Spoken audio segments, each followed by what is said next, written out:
यह कहानी है दो मेढकों की, जिसमें एक पतला था और दूसरा मोटा। दोनों जंगल के एक छोटे से तालाब में साथ रहा करते थे। बचपन के दोस्त थे दोनों, साथ में ही खेलते कूदते बड़े हुए थे। वे दोनों दिन भर तालाब में कूदते उछलते, गप्पे मारते और मस्ती किया करते थे। उन दोनों को ही तालाब के आसपास के इलाकों की नई नई जगहों में जाकर घूमना अच्छा लगता था। एक दिन ऐसे ही साथ में घूमते हुए दोनों जंगल के बाहर एक खेत में पहुंच गए। वहां उन्होंने देखा कि एक ग्वाला अपने गाय से दूध निकाल रहा था। उन्होंने कभी भी किसी को ऐसे दूध निकालते हुए नहीं देखा था। ग्वाले ने दूध निकालकर एक बाल्टी में भरकर रख दिया। वे दोनों उस दूध को देखकर बड़े आश्चर्य में थे, क्योंकि उन्होंने आज से पहले यह कभी नहीं देखा था। उन्होंने तो जंगल में केवल तालाब का गंदा पानी ही देखा था। कुछ देर सोचने के बाद उन दोनों ने डिसाइड किया कि इस सफ़ेद पानी में तैरने का मजा ही कुछ और होगा। यह सोचकर उन दोनों ने एक साथ बाल्टी में छलांग लगा दी। वहां जाकर वो देखते हैं, अरे वाह, सफ़ेद पानी! हमने तो यह कभी देखा ही नहीं। ये क्या चीज़ होती है? दोनों को मज़े करने तो पसंद थे ही। वे दोनों वहीं मस्ती करने लग जाते हैं। वे तैर रहे होते हैं, कभी वो गोता मार रहे होते हैं, वे निकल रहे होते हैं। खूब उछल कूद करने के बाद, पूरे मज़े करने के बाद, वो जो मोटा वाला मेढक होता है वो कहता है, चल यार, अब घर जाने का टाइम आ गया, जंगल वापस चलते हैं। वो पतला मेढक भी कहता है, हाँ यार, चल वापस चलते हैं। वे दोनों बाल्टी से बाहर छलांग लगाने की कोशिश करते हैं, पर वो बाल्टी बहुत बड़ी होती है। वे छलांग लगा नहीं पाते। वो दोनों बाल्टी के किनारे जाकर बाल्टी की दीवारों से छलांग लगाने की कोशिश करते हैं, पर वो देखते हैं कि वहाँ बहुत ज़्यादा फिसलन है। वे जब भी कूदने की कोशिश करते हैं, उनके पैर फिसल जाते हैं। उन्होंने लगातार कई बार प्रयास किया, कभी बाल्टी के बीच से तो कभी बाल्टी के किनारे उनकी दीवारों के सहारे कूदने का, लेकिन दूध की चिकनाहट और उसकी फिसलन की वजह से वे बाल्टी से बाहर नहीं निकल पा रहे थे। अब जो वो पतला वाला मेढक होता है वो मोटे मेढक को बोलता है, भाई देख, निकलना तो है हमें इस बाल्टी से बाहर, इसलिए हमें कोशिश तो करती रहनी पड़ेगी। पर हमने बहुत बार कोशिश करके देख ली, इसलिए मुझे लगता है हम खुद तो इस बाल्टी से बाहर नहीं निकल पाएंगे, क्योंकि यहाँ बहुत ज़्यादा फिसलन है। तो हम क्या करते हैं, हम तैरते रहते हैं। अगर हम तैरते रहेंगे तो कोई ना कोई आकर हमें बाल्टी से बाहर निकाल ही देगा। मोटा मेढक उस पतले मेढक की बात मान लेता है और दोनों तैरते रहते हैं। 1 घंटा, 2 घंटे, 3 घंटे हो गए, वो तैरते रहते हैं। कोई आकर उन्हें बाल्टी से बाहर नहीं निकालता।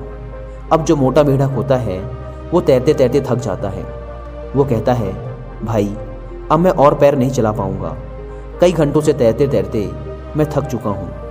वो पतला मेढक कहता है, भाई देख, अगर तू पैर चलाना बंद कर देगा तो तू डूब जाएगा और कुछ देर में सांसें रुक जाएंगी और तू मर जाएगा। अपन को मरना नहीं है भाई, तू पैर चलाता रहे। वो मोटा मेढक थोड़ी देर तक पैर और चलाता है, फिर कहता है, भाई देख, हमने बहुत साथ दिया एक दूसरे का। हम दोनों बचपन के दोस्त हैं, आपस में बहुत मस्ती की, हंसी ठिठोली की, हमेशा साथ रहे। लेकिन मुझे लगता है कि आज ये सब खत्म होने वाला है। आज हो सकता है कि ये मेरी ज़िंदगी का आखिरी दिन हो। मैं और मेहनत नहीं कर सकता, मैं और पैर नहीं चला सकता, और अब शायद मैं डूबकर मर जाऊंगा। और उस पतले मेढक की आंखों के सामने उसका वह बचपन का दोस्त डूबकर मर जाता है। यह सब देखकर वह पतला मेढक और ज़्यादा तेजी से पैर चलाने लगता है। उसके अंदर आग लग जाती है कि अब कैसे भी करके मुझे इस बाल्टी से बाहर निकलना ही है। मुझे हार नहीं माननी। अगर मैंने भी हार मान ली तो मैं भी मर जाऊंगा। उसकी आंखों से आंसू निकल रहे हैं, पर वो और तेज पैर चलाता जा रहा है। लेकिन जैसा कि हम सब जानते हैं कि अगर थोड़ी देर तक दूध को चलाया जाए तो उसमें से मक्खन बाहर आने लग जाता है। और बिल्कुल ऐसा ही हुआ, क्योंकि बहुत घंटों से वो दोनों मेढक उस दूध में पैर चला रहे होते हैं, इसलिए उस दूध से मक्खन बाहर आने लग जाता है। साथ ही कुछ घंटों से रखे रहने की वजह से दूध कुछ जमने भी लगता है, दही जैसा शेप लेने लग जाता है। दूध के जमने और मक्खन के बाहर आ जाने से मेढक देखता है कि दूध थोड़ा गाढ़ा सा हो गया है।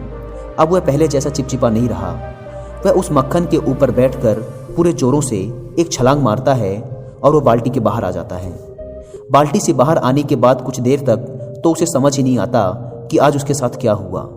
उसका सबसे अजीज दोस्त, उसका बचपन का यार आज उसकी ही आंखों के सामने डूबकर मर गया था। और उसकी मौत क्यों हुई? क्योंकि उसने हार मान ली। अगर वो भी थोड़ी देर तक और पैर चलाता रहता, हार ना मानता, तो आज वो भी जिंदा होता, तो आज वो भी बाहर आ जाता। दोस्तों, इससे पहले कि हम कहानी में आगे बढ़ें, मैं आपके साथ कुछ शेयर करना चाहूँगा। नेवर गिव अप एटीट्यूड, कभी हार ना मानने की आदत, यह कोई ऐसी आदत नहीं है जिसे कोई इंसान अपने साथ लेके पैदा होता है, बल्कि यह तो हमारी मेंटल टफनेस पर डिपेंड करता है, जिसे हम टाइम के साथ डेवलप कर सकते हैं, बहुत से चैलेंजेस फेस करके। लेकिन जैसा कि मैं हमेशा बोलता हूँ, कोई भी चीज़ एकदम से नहीं होती। उसके लिए पहले हमें अपना माइंडसेट डेवलप करना पड़ता है, और माइंडसेट डेवलप करने का सबसे बेस्ट तरीका होता है उस फील्ड की किताबें पढ़ना। अगर आप भी अपने अंदर never give up attitude build up करना चाहते हैं, तो मैं आपको कुकू एफएम पर कुछ ऑडियो बुक रिकमेंड करना चाहूँगा। पहली ऑडियो बुक है द अचीवमेंट हैबिट। एक दूसरी ऑडियो बुक है conceive it, believe it, achieve it by Napoleon Hill, एक बहुत ही शानदार बुक है। और एक तीसरी ऑडियो बुक है जिसे अभी इसी वीक मैंने भी कुकू एफएम पर सुना है, मुझे बहुत पसंद आई और मैं इसे आपको स्ट्रांगली रिकमेंड करना चाहूँगा। वो है success through a positive mental attitude. ये ऑडियो बुक आपको सिखाएगी कि अपनी पॉजिटिव थिंकिंग के दम पर इंसान कुछ भी अचीव कर सकता है। कुकू एफएम इंडिया का one of the best audio listening platform है, जहां पर आप किसी भी लैंग्वेज में ऑडियो बुक सुन सकते हैं। कुकू एफएम के पूरे एक साल का सब्सक्रिप्शन 399 रुपीज़ का है, लेकिन पहले 250 लोग जो डिस्क्रिप्शन और पिंड कमेंट पर दी गई लिंक से इस ऐप को डाउनलोड करके उसमें हमारा कूपन कोड WI50 यूज़ करेंगे, तो उन्हें यह पूरे एक साल का सब्सक्रिप्शन सिर्फ 199 रुपीज़ में मिल जाएगा। लिंक डिस्क्रिप्शन और फर्स्ट कमेंट पर दी हुई हैं, जाकर डाउनलोड करें। दोस्तों, अब हम अपनी कहानी पर वापस लौटते हैं। वो पतला मेढक बाहर निकलने के बाद जंगल जाता है। जंगल में जाने के कुछ दिनों के बाद वह मेढक एक लेडी मेढक के साथ शादी कर लेता है। शादी के बाद उसके बच्चे होते हैं। वह अपने बच्चों का नाम अपने उस मोटे दोस्त के नाम पे रखता है और अपने बच्चों को रोज शाम को वह पतला मेढक यही कहानी सुनाता है कि मेरा एक मोटा दोस्त हुआ करता था, जिसके साथ मैं पूरे जंगल में घूमा करता था। हम सुबह से शाम तक खेला करते थे। एक दिन हम दोनों एक बाल्टी में गिर गए जिसमें दूध था, और मेरा जो दोस्त था उसने हार मान ली। क्योंकि उसने हार मान ली, इसलिए वो मारा गया। मैं तुम बच्चों को भी यही सिखाना चाहता हूँ कि ज़िंदगी में चाहे कुछ भी हो जाए, लेकिन कभी हार मत मानना। अगर तुम लोगों ने हार मान ली, तो तुम्हारा भी वही हश्र होगा जो मेरे दोस्त का हुआ। दोस्तों, इस कहानी से हम सीख सकते हैं कि दूध का दही जरूर बनेगा, लेकिन उसमें वक्त लगता है, और अगर हमने वक्त से पहले हार मान ली, तो हमारा भी वही हाल हो सकता है। हो सकता है हमें ज़िंदगी में अभी तक वो सब ना मिला हो जो हम चाहते हैं, लेकिन लाइफ में मिलता उन्हें ही है जो कभी हार नहीं मानते। ये भी हो सकता है कि हमें वो सब ना मिले जिसे हम हासिल करना चाहते हैं, लेकिन हमसे ये सुकून कौन छीन पाएगा कि हमने उस चीज़ को पाने के लिए आखिरी दम तक प्रयास किया। एक बात हमेशा याद रखना दोस्तों, हम हारते तब नहीं जब लोग हमसे कहते हैं कि तू हार गया, बल्कि हम हार तब जाते हैं जब हम खुद हार मान लेते हैं।